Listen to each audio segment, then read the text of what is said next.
Let's go, let's go. Let's go. When you step out. Open up, go back. When you take step out, take a step out. Take a move. Sorry,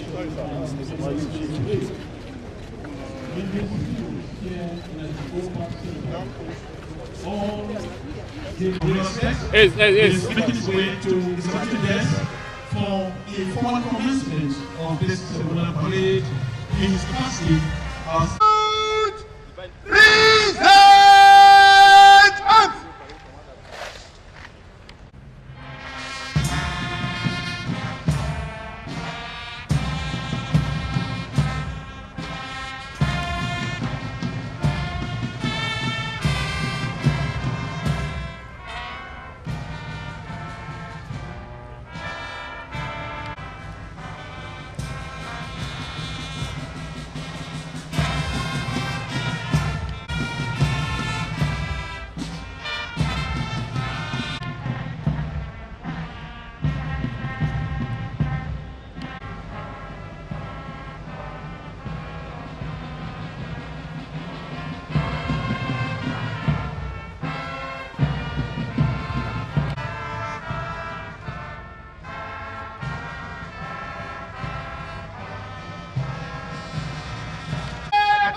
that national salute formally heralded the arrival of the special guest of honor for today's auspicious event, His Excellency. Madam, come back. The parade commander, Major Yusuf Yakubu, marching smartly to give the state of the parade to the special guest of honor, and thereafter invite the special guest of honor.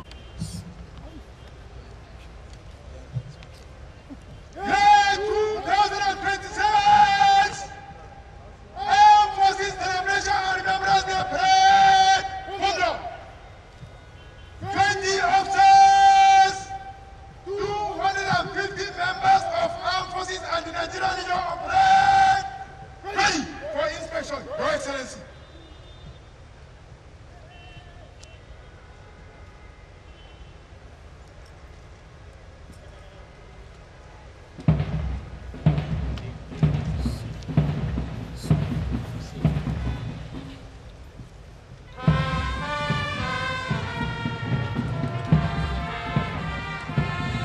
Your Excellencies, distinguished invited guests, ladies and gentlemen.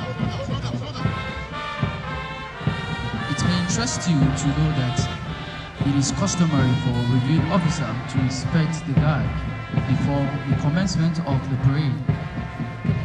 The inspection is done to showcase the loyalty of the troops and their readiness to undertake the course for which they have been commissioned and enlisted into the Armed Forces of Nigeria. Once again, the reviewing officer is the Executive Governor of Rivers State. Thank you. As the reviewing officer has been, let us also present a brief profile of the Senate, the former governor of local government area of Rivers State, to the family of Elder Joseph Fubara and his mother Mina Fubara, primary school, Opobo Town, where he obtained his first certificate. Secondary school, Opobo, where he also obtained his West African examination. Harcourt in the year 2000 with a graduation accountancy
Edo State. In 2015, Governor Fubara was posted to the Government House as Director of Finance and Accounts, where he served for 5 years. In 2020, he was appointed Permanent Secretary of Finance and Accounts, Government House. And in People's Democratic Party, primary and merged.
Bring it down, drop it.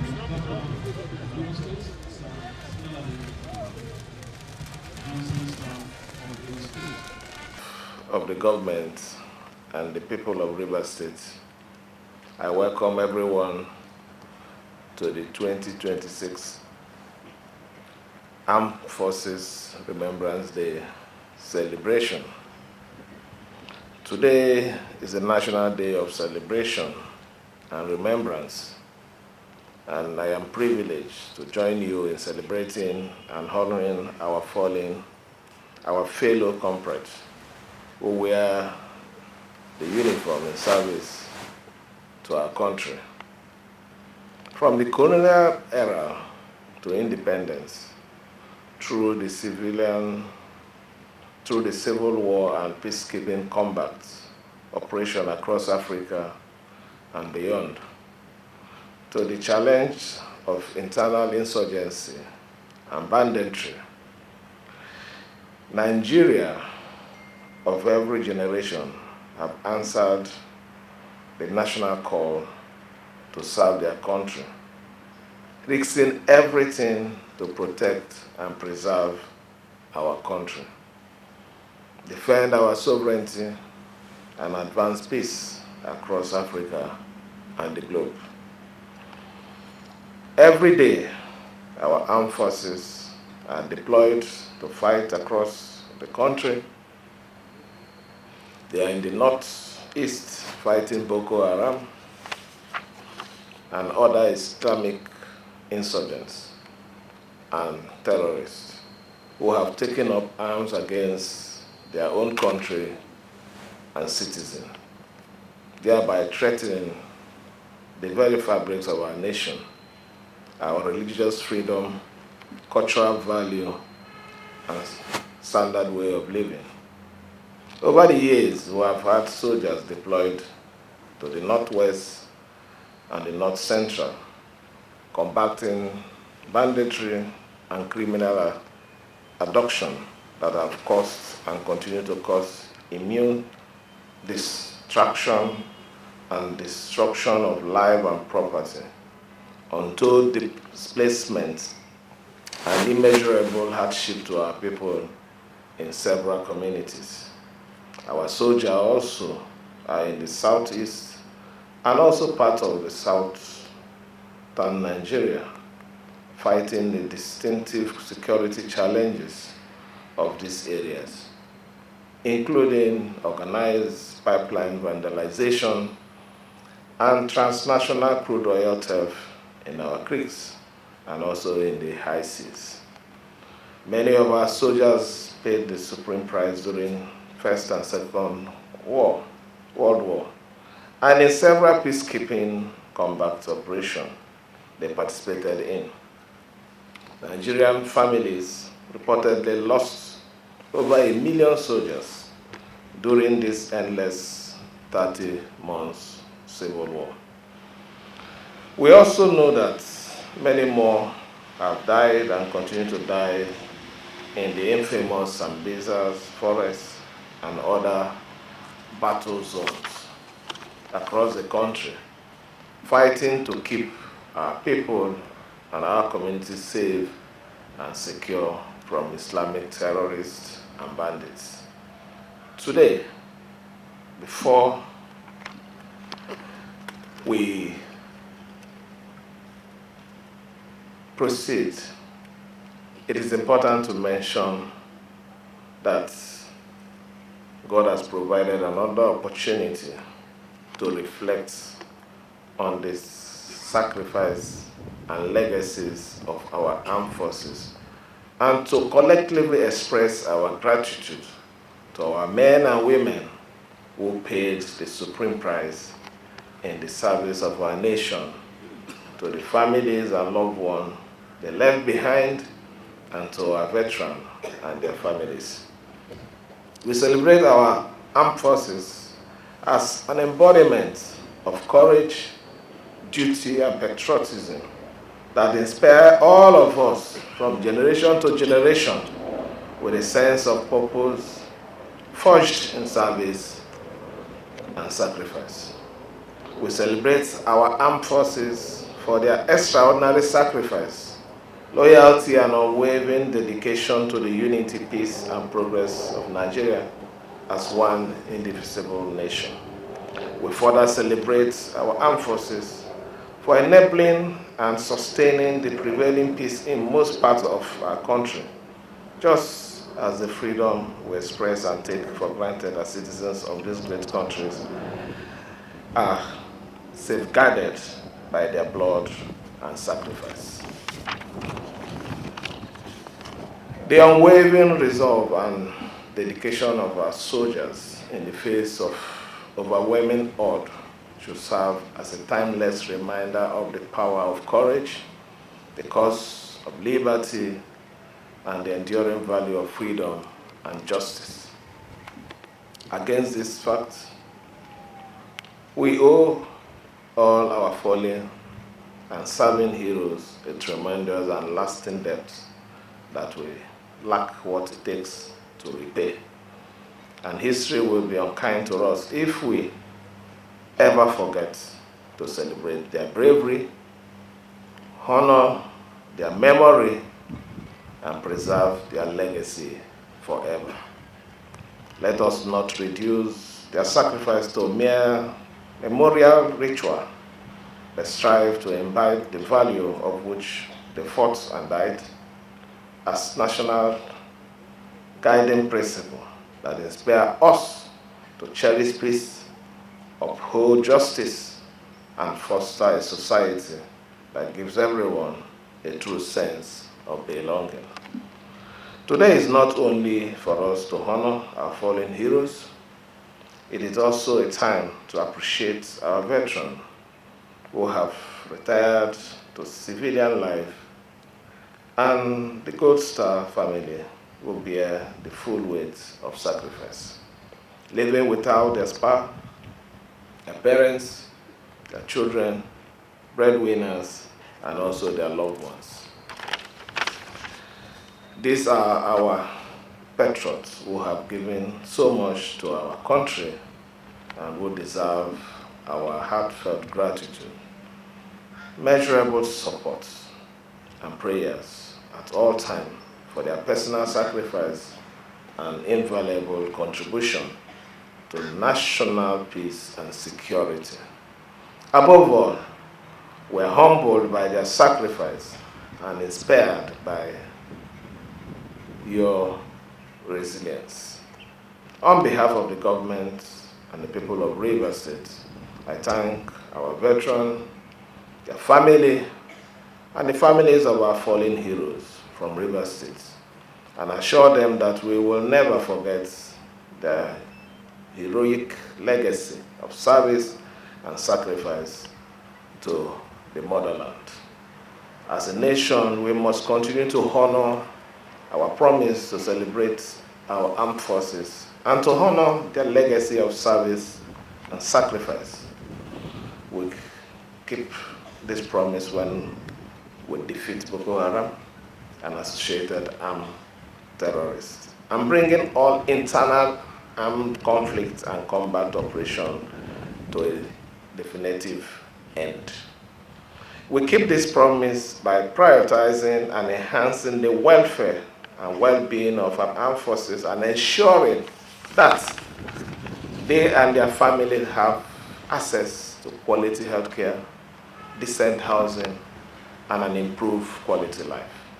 We keep that promise by leveraging our diversity to build a united, peaceful, secure, and vibrant nation, anchored in justice, freedom, and fundamental rights, where no one is oppressed, and the benefit of economic progress are distributed fairly and are accessible to everyone.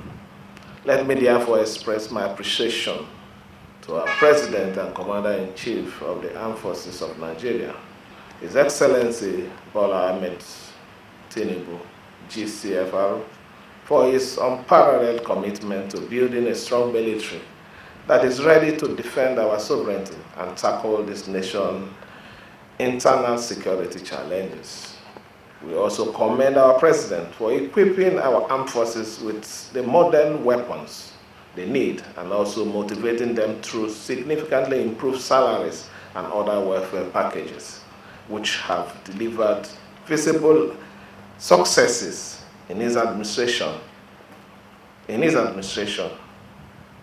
Has achieved in the fight against Boko Haram and associated terrorism. As a state,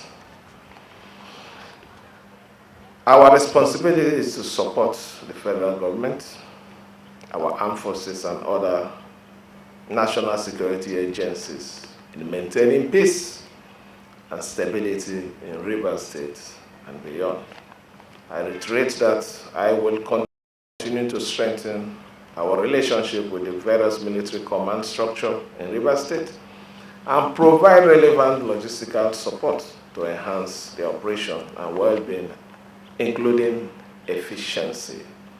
We will also continue to advance the welfare and well-being of members of the Nigerian Legion from the states and their families through good, inclusive governance and the provision of direct social economic opportunities. We also call on wealthy citizens and corporate bodies to do whatever they can to support the well-being and welfare of our veterans and their family, including employment, healthcare, and their children's education. I want to mention here that in line with our support, the Secretary to the State Government have been given a marching order to ensure that the employment as promised by the state government for the children of our veterans will immediately be attended to.